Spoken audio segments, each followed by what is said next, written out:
함께하면 좋겠다 싶은 생각이 듭니다. 그 부분은 제가 다음에 또 다시 말씀을 드리도록 하겠습니다. 자, 우리 시간에 다 같이 우리 하나님 말씀 보겠습니다. 하나님 말씀은 사도행전 17장 말씀입니다. 오늘 17장 16절에서 34절까지 비교적 긴데 우리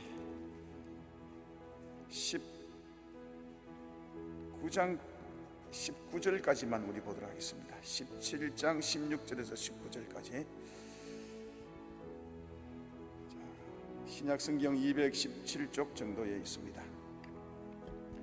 자, 우리 교독하겠습니다. 바울이 아데네에서 그들을 기다리다가 그 성에 우상이 가득한 것을 보고 마음이 격분하여 회당에서는 유대인과 경건한 사람들과 또 장터에서는 날마다 만나는 사람들과 변론하니 어떤 에피쿠로스와 스토아 철학자들도 바울과 쟁론할세 어떤 사람은 이르되 이 말자이가 무슨 말을 하고자 하느냐 하고 어떤 사람은 이르되 이방 신들을 전하는 사람인가 보다 하니 이는 바울이 예수와 부활을 전하기 때문이라. 같이 봅니다.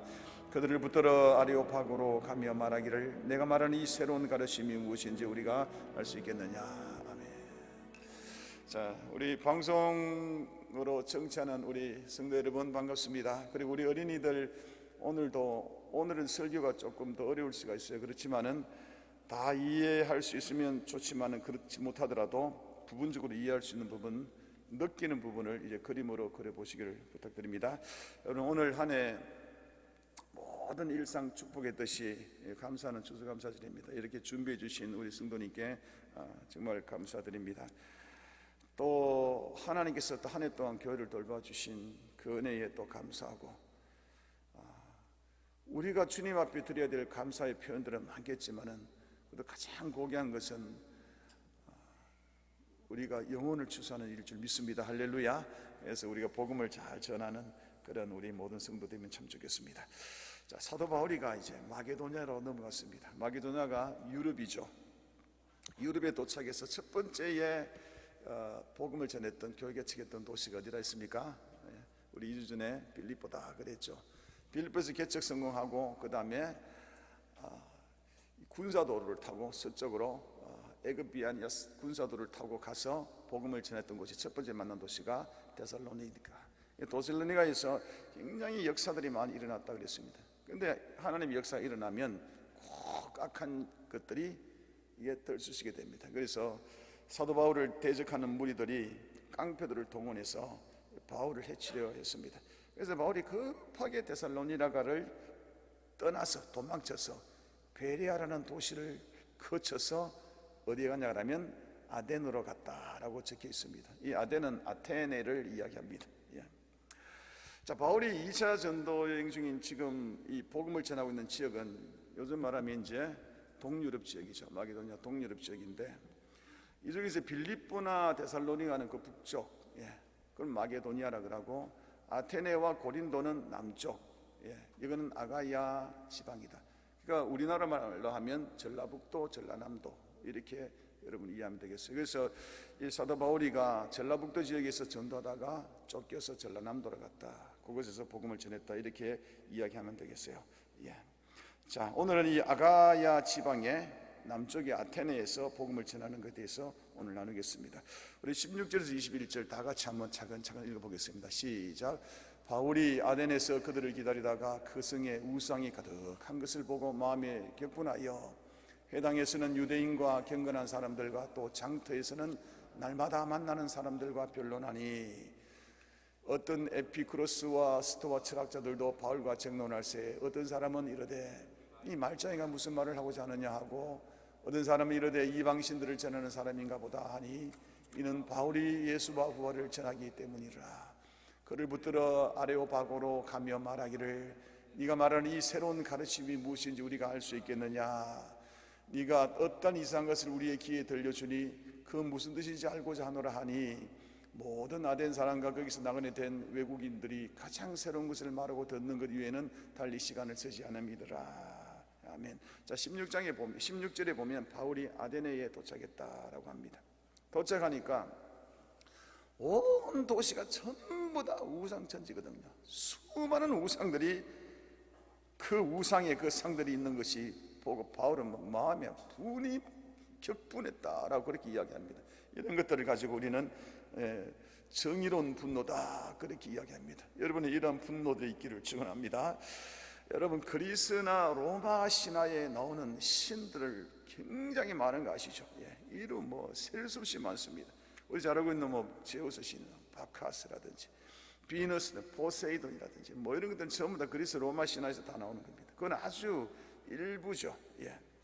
심지어 오늘 이 본문에는 알지 모르는 신이다 라고 할 만큼 이들은 별의별 무한대로 신들을 만들어서 그를 숭배하고 했다라고 보시면 될 것 같아요. 사도 바울이 분노하는 이유는 바로 이겁니다. 사람이 말이죠, 마땅히 누구를 섬겨야 되겠어요? 창조주 하나님을 섬겨야 되지 않겠어요? 그렇죠?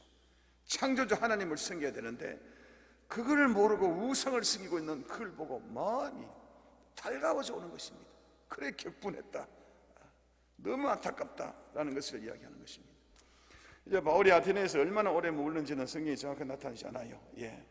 근데 여기서 어떻게 복음을 전하냐면 여기서 회당의 수도 전하고 주로 장터에서 큰 사람들이 많이 가는 저작거리에서 예수를 전했는데 바울의 메시지는 너무 단순했습니다. 여러분 따라합니다.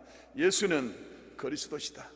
십자가와 부활을 이야기하면서 예수는 그리스도시다 이렇게 전했다는 이야기입니다. 그랬더니 어떤 철학자들이 바울의 말을 가만히 들으니까 재미가 있어요. 평생에 처음 듣는 학설이라, 처음 듣는 학설을 이야기하니까 너무너무 궁금해졌는 거예요. 그래서 이들이 이 아레오파고라는 곳에 바울을 데려가서 거기서 강연할 수 있도록 기회를 줬는데, 아레오파고는 뭐냐 그러면 법정입니다. 그리고 또 공개 토론장이고 강연장이기도 합니다. 그래서 바울이 거기서 이제 말할 수 있는 그런 기회를 얻었습니다. 여러분, 아테네는 수많은 그러한 신들 또 유명하지만은 거기가 철학의 거기서 이 온상입니다. 우리가 잘 아는 철학자 원전 소크라테스도 아테네 출신이고요. 그러나 플라톤이나 아리스토텔레스 전부 다 아테네 출신들입니다.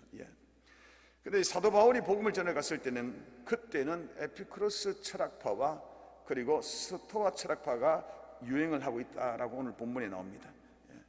에피쿠로스 이 철학파는 뭐냐 하면 쾌락주의라고 그렇게 이야기합니다. 쾌락주의라 해서 여러분 무조건 즐기고 놀고 먹고 이런 것이 아니라 인간의 감각적인 욕구를 충족함으로 말미암아 사람이 행복해질 수 있다는 그런 이론입니다. 그 스토아학파는 이거 좀 다르죠. 인간의 감각을 누르고 이성으로서 절제와 덕을 이루면서 사람의 행복을 추구하는 그러한 학파인데, 어쨌든 간에 에피쿠로스나 스토아학파 둘 다 공통점은 뭐냐 하면 어떻게 하면 사람이 행복하게 살아갈 수 있을까? 어떻게 하면 우리가 이 고통을 줄이고 행복하게 살아갈 수 있을까? 이게 오늘날 철학의 명제이기도 합니다, 여러분. 그런데 이 철학자들이 가만히 사도 바울의 말을 들어보니까 너무 다른 거예요. 자기들 방식과 접근 방식이 너무 다른 거예요. 이 철학자는 어떻게 하든지 간에 사람의 이 고통을 줄이고 행복을 추구하기 위해서는 최선을 다해서 탐구하고 온 힘을 다해서 연구하고 이렇게 하면서 이들은 이 고통을 줄이고 인간의 행복을 추구하려고 아둥바둥거리는데, 사도 바울은 거꾸로 이야기하는 거예요. 그거는 필요 없다. No need다. 그건 필요 없고 그거는 사람의 힘으로 되는 것이 아니야. 의의 인간에게 주어진 이 본연의 고통은 사람으로서 되는 것이 절대 아니야. 행복은 사람이 취할 수 있는 것이 아니야. 잠시뿐일 것이다. 그런데 영원한 행복은 뭐냐 그러면 하나님이 우리에게 주시는 것이다. 할렐루야. 그래서 예수는 그리스도시다. 그리스도가 그 문제를 해결할 수 있다. 그렇게 선포하는 것입니다. 그러니까 이 철학자들이 너무 신기한 거예요. 자기의 노력으로서 진리를 탐구하는 그런 자기의 힘이 아니라 외부로부터 주어지는 것들, 하나님이 우리에게 주셔야지만이 행복하다는 것들, 이 고통을 우리가 감할 수 있다는 것들을 그런 이야기 하니까 너무 신기한 거예요. 다시 한번 22절 23절 다시 읽어보겠습니다. 자, 시작. 바울이 아레오파고 가운데 서서 말하되 아덴 사람들아, 너희를 보니 범사에 종교심이 많더라. 내가 두루다니며 너희가 위한 것들을 보다가 내가 알지 못하는 신에게 새긴 단도 보았으니 그적 너희가 알지 못하고 위하는 것을 내가 너희에게 알게 하리라. 자, 사도 바울이 이제 아테네를 쭉 돌아보면서 알지 못하는 신이라는 것을 딱 발견하고 이 아테네 시민에게 알지 못하는 신이 있다는 것을 가지고 이제 그분이 바로 하나님이다라는, 그렇게 하면서 이제 전제하면서 복음을 전개해 나가죠. 그리고 이제 예수 그리스도는 십자가에 죽으시고 부활하심을 말미암아 걸수가 되시고 인간의 고통을 해결하고 인간에게 참여를 주는 것이라고 그렇게 이제 전파하는 것입니다. 자, 그러자 이들의 반응이 어떤가 한번 계속 보겠습니다. 우리 반응 32절. 자, 시작. 그들이 죽은 자의 부활을 듣고 어떤 사람은 조롱도 하고 어떤 사람은 이 일에 관한 내 말을 다시 듣겠다 하니, 그러니까 바울의 말에 관심 있는 사람도 있었지만은 많은 사람들이 뭘 했다고요? 조롱했다. 그 대부분 철학자들이 다 조롱했다는 그런 이야기죠. 근데 왜 이 바울의 말을 여러분 조롱했을까요? 이들은 뭐 조금 전에 이야기했듯이 깊은 사고와 어떤 통찰력이라든지 이 탐구로 말미암아서 인간의 실존 문제 이거를 찾으려고 문제 찾으려고 그랬는데 바울은 너무 간단한 거예요. 다른 거 다 필요 없다. 여러분 따라합니다. 예수 믿으면 참된 행복을 찾을 수 있다. 바울의 종점은 바로 이거거든요. 너무 간단하잖아요. 그냥 모셔드리고 믿기만 하면 된다. 할렐루야, 아멘. 그런데 철학자들은 너무 싱거운 거예요. 이게 너무 싱거운 거예요. 너무 싱겁다 보니까 어떻게 보겠어요? 열등학문 이래 봤겠죠. 조금 더 더 나아가서 미신이다 그렇게 본 사람도 있을 것입니다. 이 그리스와 이 아테네는 이 수많은 신들이 많은데, 세상에는 예수라는 그 신도 하나 있나 보네, 뭐 이렇게 이제 받아들였을 것 같아요. 우리나라 같으면 뭐 정감동에 나오는 뭐 정도령이라든지 뭐 산신령 하나 정도다 뭐 이렇게 생각했을지도 모릅니다. 근데 나중에 바울이 이 아테네에 전도를 했는 것을 결산을 하면서 그때 상황을 정리하면서 이야기한 것이 뭐라 그러냐 하면, 이 사람들은 십자가의 복음을 어리석은 것으로 여겼더라라고 그렇게 나중에 정리합니다. 그러다 보니 아테네는 사도 바울의 이 복음 전도가 이게 여러분 뭐 사역이 뭐 활발하게 했겠어요? 활발하지 않았겠어요? 뻔하죠. 사역이 활발하지 않았어요. 데살로니가보다도 훨씬 기대에 못 미치는 그런 결실, 아주 몇 사람만이 예수를 믿었더라. 아테네에서는 그렇게 이야기합니다. 34절 보겠습니다. 시작. 몇 사람이 그를 친하여 믿으니 그 중에 아레오파고 가는 디노우시오와 다메라 하는 여자 또 다른 사람이 있었다. 그러니까 불과 몇 사람만에게 이 사람들이 예수를 믿게 되었더라. 그런데 여러분 데살로니가에는 17장 4절 사도행전에 가면 이렇게 나옵니다. 경건한 헬라인의 큰 무리와 적지 않는 기부인들 믿더라. 그래 겁나게 많은 사람이 믿었더라. 그러니까 데살로니가하고 아테네는요 너무 차이가 났다는 거예요. 요거를 사도행전을 지은 누가가 하는 이야기는 뭐냐 그러면, 데살로니가에서 교회 개척은 완전 대박 성공이었는데 아테네에서는 실패했다, 큰 실패했다라고 하는 것을 사도행전을 통해서 누가가 이야기하는 것입니다. 이렇게 이제 실패를 하고 이 바울 일행은 고린도를 향해서 떠나게 되었다라고 성경에 적혀 있습니다. 자, 오늘 사도 바울 일행이 아테네에서 복음을 전하는데 여러 가지 장애가 많고 실패를 했는데 그 요인들이 무엇인가, 이 전도에 대해서 잠깐 몇 가지 교훈을 받도록 하겠습니다. 자, 첫 번째는 뭐냐 그러면요, 이 복음을 전하는 이 사도 바울의 모습 속에서 우리가 발견하는 것은 사도 바울이 복음을 전하기 위해서 엄청난 고민을 했다. 엄청나게 고민했다. 복음 전하는 것은 예수는 그리스도다, 십자가 부활을 전하면 되지만은 이것이 효과적으로 파고들게 하기 위해서는 엄청난 고민을 했다는 것을 우리가 볼 수가 있습니다. 사도 바울은요 아테네 사람들에게 복음을 전하니까 접촉점을 찾아야 되잖아요. 그러니까 복음을 전할 때 항상 접촉점을 찾아야 됩니다. 그렇죠? 그런데 이 아테네 사람에게 어떻게 접촉점을 찾을까라고 아테네에 와서 또 살펴보니까 수많은 신상들이 있는데 그 중에 알지 못하는 신이다라는 게 있었다 그랬잖아요. 그래서 사도 바울이 요걸 접촉점 삼는 거예요. 알지 못하는 신이라고 있더라 너희들. 그 신이 바로 천지창조자 하나님이다. 이 하나님을 만나야지 너희들에게 참된 복을 누릴 수가 있다. 그를 통하는 길은 예수다. 그래서 예수는 그리스도, 이렇게 파고들었을 거 아닙니까? 그렇죠? 이런 것을 우리는 전문적인 성경학적 용어로 하면 상황화라 그런 이야기합니다. 여러분 따라합니다. 상황화. 상황화다. 요거를 잘, 그러니까 사도 바울은 복음을 전하기 위해서 엄청 고민을 했다는 걸 알 수 있습니다. 요거 상황화를 잘한 사람이 누구냐 그러면 예수님이십니다. 예수님이 농부 만나면 무슨 이야기 합니까? 농부 만나면 농부 이야기를 해요. 농사 짓는 이야기를 하면서 복음을 전하고, 어부 만나면 무슨 이야기 합니까? 고기 잡는 이야기를 쭉 이렇게 하고. 그러니까 예수님께서는 이런 상황을 참 그렇게 활용을 했다는 것을 볼 수가 있습니다. 우리가 복음을 전할 때는 이런 상황들을 잘 파악해서 그 사람들이 이해할 수 있는 그 수준으로 복음을 전할 수 있도록 우리가 늘 기도하는 통찰력이 있기를 축원합니다. 때로는 거칠게 예수 믿으세요 그러면 끝날 수도 있습니다. 그런데 기도하면서 이 상황을 잘 이용하는 여러분 되기를 예수님 이름으로 축원합니다. 여러분 따라합니다. 기도함으로 영적인 통찰력을 얻자. 이런 상황에 대한 통찰력을 얻기를 바랍니다. 그리고 두 번째에 우리가 여기서 교훈을 얻을 것은 뭐냐 그러면 복음을 전하는 데는 결코 논쟁이 도움이 안 된다는 것입니다. 여러분 따라합니다. 논쟁은 도움이 안 된다. 어떤 변론을 통해서 그 사람을 설득시켜서 복음을 전한다는 것은 도움이 많이 안 된다는 그런 이야기입니다. 자, 아테네 철학자들은요, 어떻게 하면 인간이 행복할 수 있을까에 대한 그 명제를 가지고, 그 주제를 가지고 계속 논쟁하고, 아레오파고라는 그 강연장에서 나는 이렇게 생각해, 나는 이런 견해를 가졌어, 너는 어떻게, 토론하고 있다는 그런 이야기 아닙니까? 그런데 사도 바울이 그 자리에 올라가서 토론을 하는데, 사도 바울이 예수님의 십자가 부활과 예수님 그리스도라고 선포했을 때에 많은 사람들이 한 학설로 받아들였다 그랬잖아요. 한 학설로.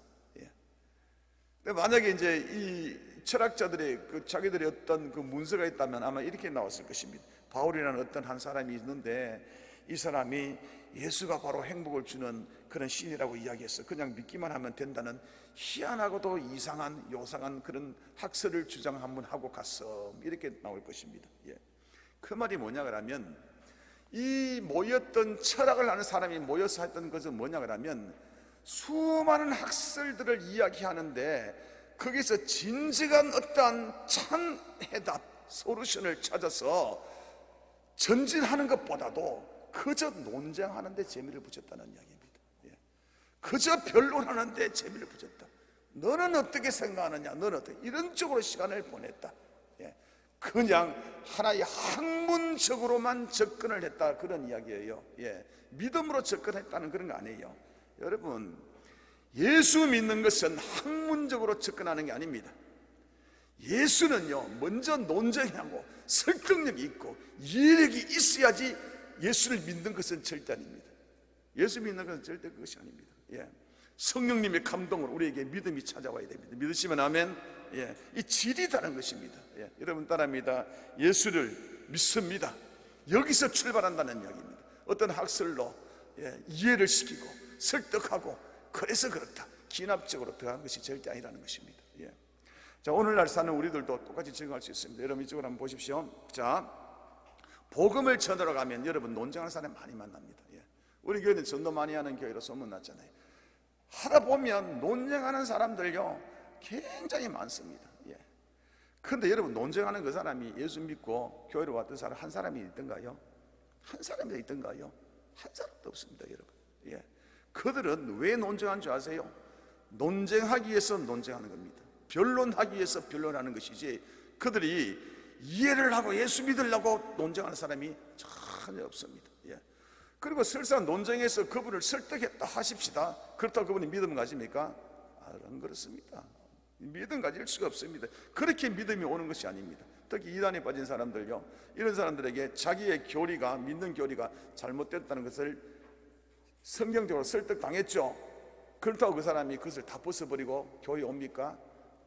안 옵니다, 여러분. 어렵습니다. 그러니까 여러분, 논쟁은 절대적으로 이거는 유익한 게 못 된다. 여러분 따라합니다. 논쟁은 유익한 것이 없다. 이겨 보았자 그만이고 지면 웃기는 일인 것입니다.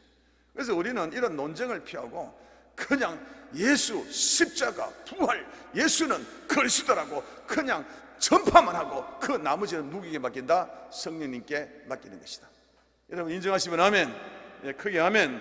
아멘. 예.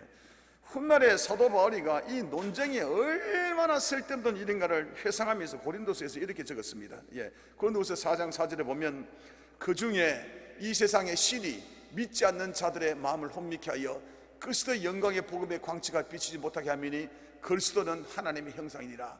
자, 이 말이 뭐냐 그러면 이 사람들이 믿지 않는 것은 이 사람들 속에 있는 그 마귀가 악한 영이 역사하는 것이다.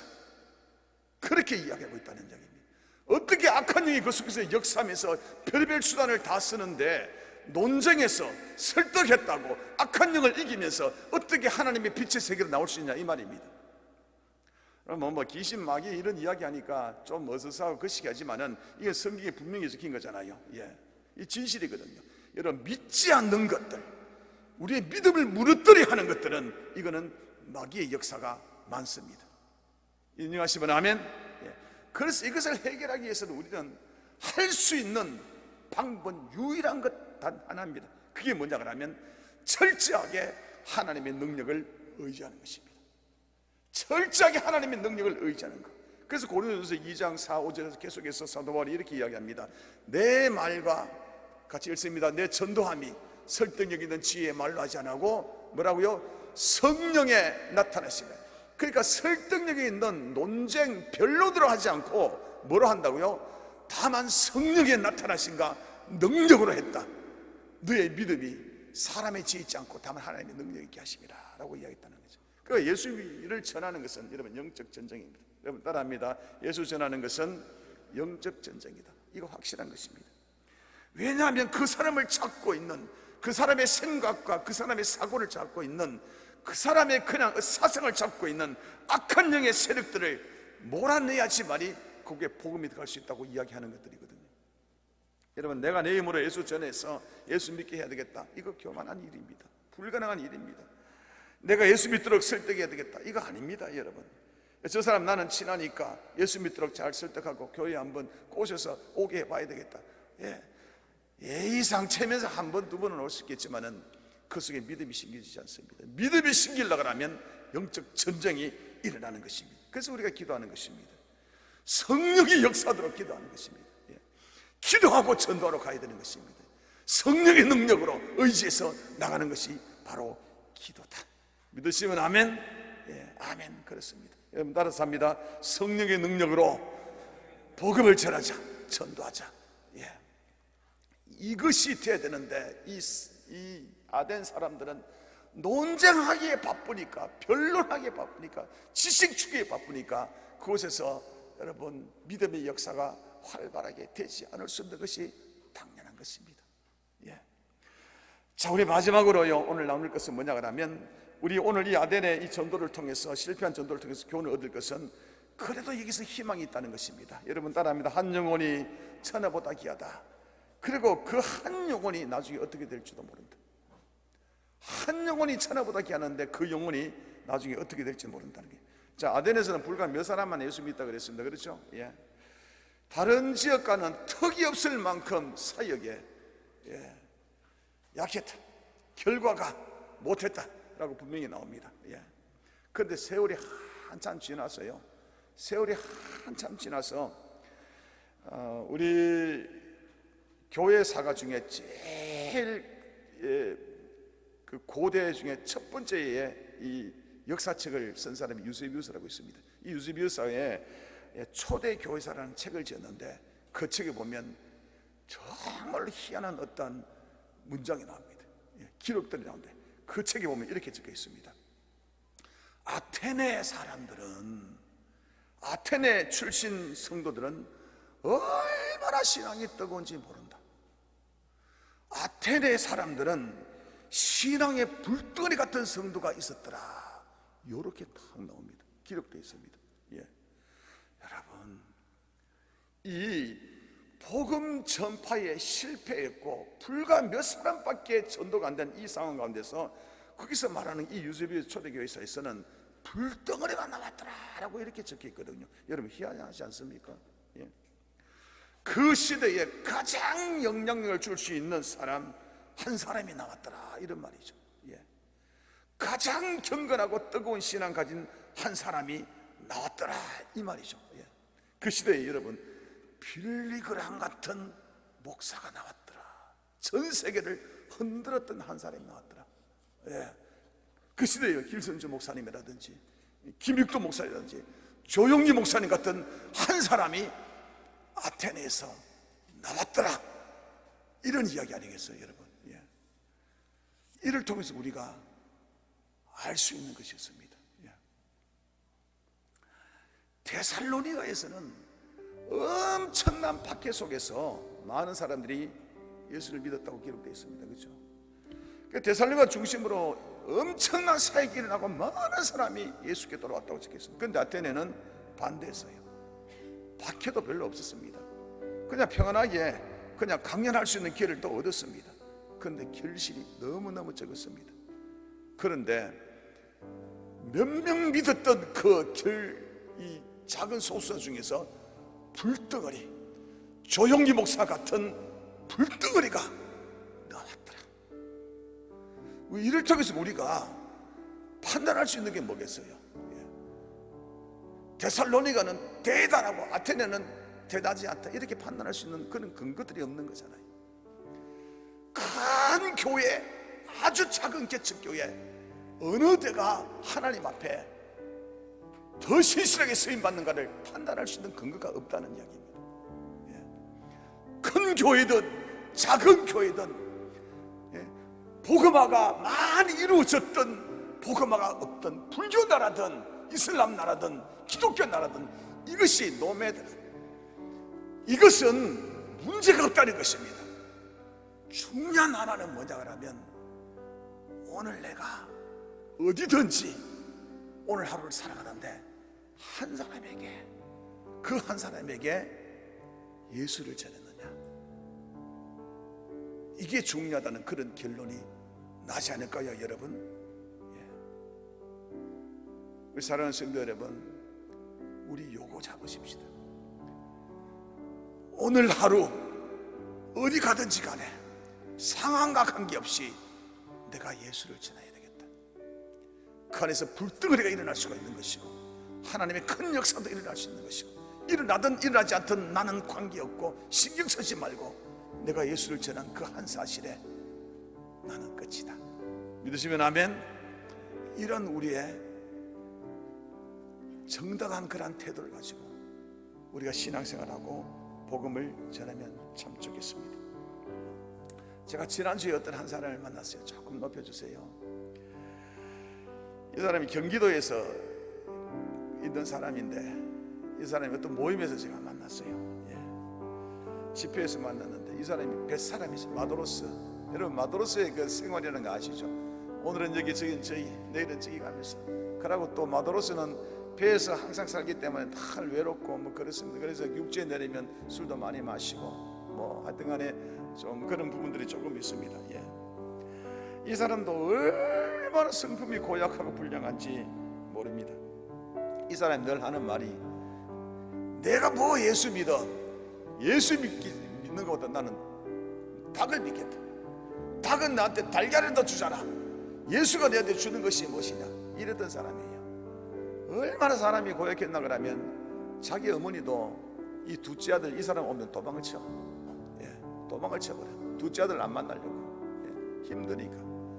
그래서 어느 날 이제 배를 타고 이제 집으로 돌아와가지고 어머니한테 간다고. 어머니 왔는데 어머니가 없어. 도망을 쳤어. 아들이 온다는 걸 알고. 그래서 이제 동네 사람들 물으니까 어머니 어디 갔습니까? 야, 너 피해 갔다. 야, 도망쳤다. 야, 좀 잘해라. 야. 그래서 어머니 어디 가신 걸 좀 가르쳐 주세요. 저쪽에는 기도원에 갔다. 어머니는 신실한 권사님이십니다. 기도원에 가서 이제 기도하러 가는 거예요. 자식들 안 만나려고. 너무 고약하니까. 그래서 이 아들이 이제 기도원에 찾아갑니다. 찾아가서 어머니 하고 집회 중에 말이죠, 어머니 하고 들어가는 그런 사람이에요. 그래서 어머니하고 같이 잠시 동안에 예배를 드렸는데 거기서 역사가 일어나 버린 거예요. 성령이 임했는 거예요. 성령이 임하고 그냥 주체할 수 없이 그냥 이 사람이 불덩어리가 되어버렸는 거예요. 그러면서 막 방언이 터져 나오고 막 그런 사람이 되는 거예요. 자기 자신도 스스로 믿을 수 없는 그런 사람이 되어버렸는 거예요. 이분이 지금 경기도 모 지역에서 목회하고 있는 박 목사님이 되었다는 그런 이야기입니다. 실제 이야기입니다. 그 사람을 제가 만나고 왔습니다. 정말 하나님의 능력이 대단하다. 정말 대단하다. 어제까지만 해도 교회를 잡아먹을 것 같은 이 사람이 오늘 성령의 감동으로 변화되어서 예수를 전하는 목사가 되었다니 정말 대단하다. 그래서 성경은 그렇게 이야기하는가 봅니다. 여러분도 알아합니다. 때를 얻든지 못 얻든지 복음을 전하자. 때를 얻든지 못 얻든지 복음 전하는 기회를 놓치지 말자. 누가 하나님이 준비한 사람인지를 어떻게 알겠느냐? 겉모습을 보고는 모른다. 전해봐야 아는 것이다. 믿으시면 아멘. 그 사람이 바로 나의 오늘 가장 가까운 사람일 수도 있고, 내 옆에 있는 사람일 수도 있고, 나를 핍박하는 그 사람이 바로 그 사람일 수도 있고, 나를 조롱하는 그 사람이 그 사람일 수도 있다. 여러분 인정하시면 아멘. 그래서 우리는 때를 얻든지 못 얻든지 복음을 전하자. 오늘 이 추수감사절을 대하는 우리 성도의 정당한 태도가 바로 이거다. 아덴설 복음 개척 실패를 통해서 실은 실패 같지만 사실은 나중에 불덩어리 같은 성도가 나왔다. 이게 오늘 말씀의 결론입니다. 찬양하십시다.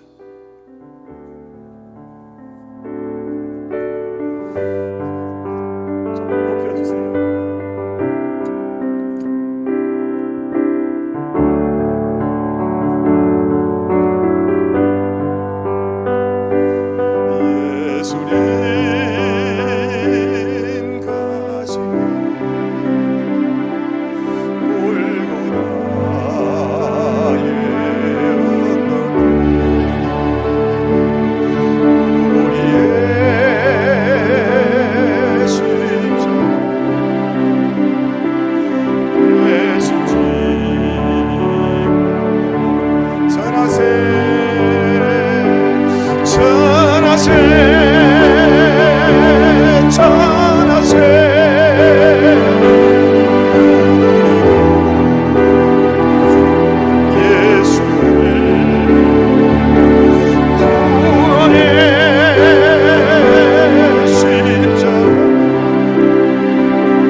주님의 은혜로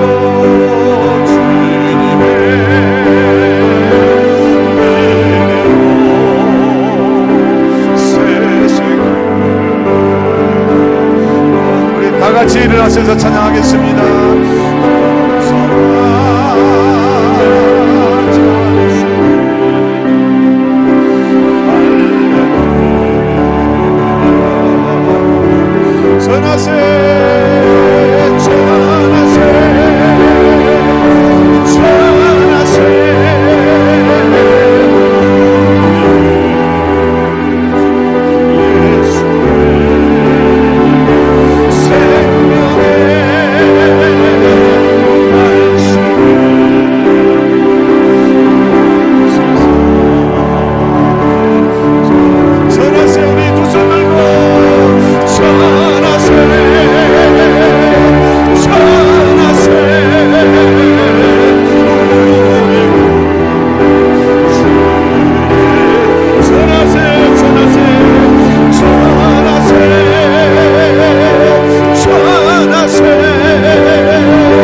기도하겠습니다.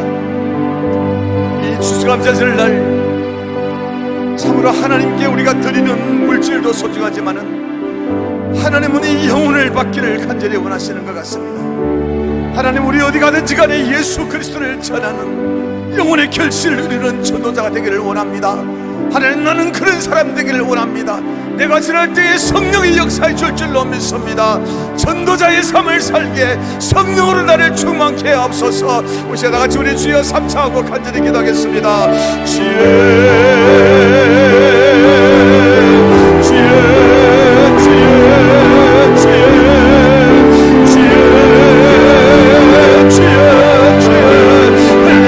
하나님 아버지, 우리가 하나님 아버지 성령을 받았습니다. 하나님 아버지 복음을 전하는 사람이 되기를 원합니다. 예수 전하는 사람이 되기를 원합니다. 이 추수감사절날에 우리가 하나님 아버지 영혼을 하나님께 드리기를 원합니다. 예수를 전하기를 원합니다. 예수 전하는 제자 되기를 원합니다. 우리에게 성령의 권능을 허락하여 주옵소서. 하나님 아버지 성령의 권능을 우리에게 허락하여 주옵소서. 성령의 권능을 우리에게 허락하여 주옵소서. 주님을 우리 사랑하는 성도 여러분, 우리 여러분들은 하나님은 못하시는 것이 없는 기적의 하나님을 믿으십니까? 믿으시면 아멘. 우리 사랑하는 성도 여러분, 이 시간 다같이 우리 머리에 손을 얹겠습니다. 제가 기도하겠습니다. 하나님 아버지, 이 시간에 우리 사랑하는 하나님의 백성들, 어떤 육신의 질병들이 있습니까? 모든 병을 고쳐좀 하셨던 우리 주님의 그 하나님 아버지 은혜의 말씀을 기억합니다. 이 시간에 하나님 아버지, 우리가 기도할 때에 내 속에 흐르는 모든 질병들과 나쁜 병균들을 다 몰아내시고 건강을 회복하기를 원합니다. 예수 이름으로 모든 질병은 떠나가라 명령해 주시옵소서. 예수 이름으로 모든 질병은 떠나가라 말씀해 주시옵소서. 이 시간에 주님의 회복의 역사가 일어날 줄로 믿습니다. 예수 이름으로 모든 질병은 떠나갈지어다 말씀해 주시옵소서. 이 시간에 하나님 아버지 기도하는 것은 사랑 하나님의 백성들의 삶 가운데 어떤 기도 제목들이 있습니까? 어떤 인생에 힘들고 어려운 일들이 있습니까? 아시는 주님, 성도들의 상황을 바꾸어 주옵소서. 상황을 바꾸신 주님이시여 역사하여 주시옵소서. 응답하여 주시옵소서. 사랑 하나님 백성들에게 함께하여 주옵소서. 이번 한 주간 동안 살아갈 때에 하나님은 살아계신다 기적을 체험하게 하여 주시고, 이 기적의 하나님을, 이 예수님을 만나는 사람마다 전하는 전도꾼 되게 하여 주시옵소서. 이번 한 주를 주님께 의탁합니다. 주님 홀로 영광 받아 주소서. 예수님 이름으로 감사하며 기도 올렸습니다. 아멘. 이제는 우리 주 예수 그리스도 내와 하나님의 신실한 사랑하심과 성령의 위로고통 충만한 역사가 우리 사랑하는 우리 모든 성도들에게 그의 가정과 삶의 지경 위에 영원토록 함께 오기를 축원하옵나이다. 아멘.